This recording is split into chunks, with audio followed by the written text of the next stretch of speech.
a little bit, but he finds himself back in his home team, which originally brought him this far, and we get to see a quick look at their next matchup alongside this, but I don't think that's hindered them whatsoever. Whilst sure you might want more out of him in recent times, so far this season, Fluxo had been looking real good. Well, it's funny to say that actually when he was back on this Fluxo team initially, there was a Red Canids roster, sure, but it featured literally none of the players that we know today, as what has come a very long way in terms of prestige, I will say. Say what you will about what you think about the form or longevity of a player like coldzera as the caller or rifler in this team in either way, but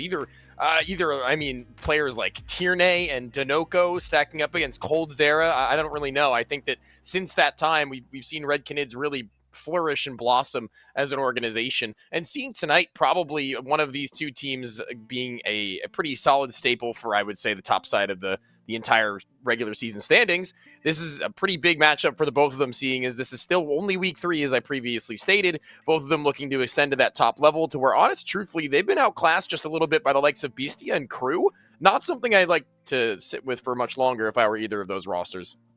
To be fair, both of them, as we said, they can both shoot up to that spot tonight. I think the thing for me is, what Red Canids are we going to see? Because I think you take a quick look at the team, and I mean, you already talked about the prestige they've gotten along a lot of their players, including Henny, coldzera, and Phelps, but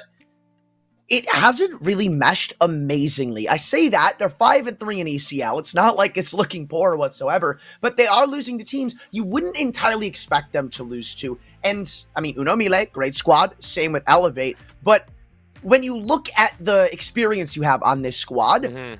I feel like this should be a team that's up and coming in the region, not just necessarily in ECL, and I think this could be a big event for them to maybe make a bigger name for themselves as a roster, considering your Red Canids, that is exactly what you're looking for in this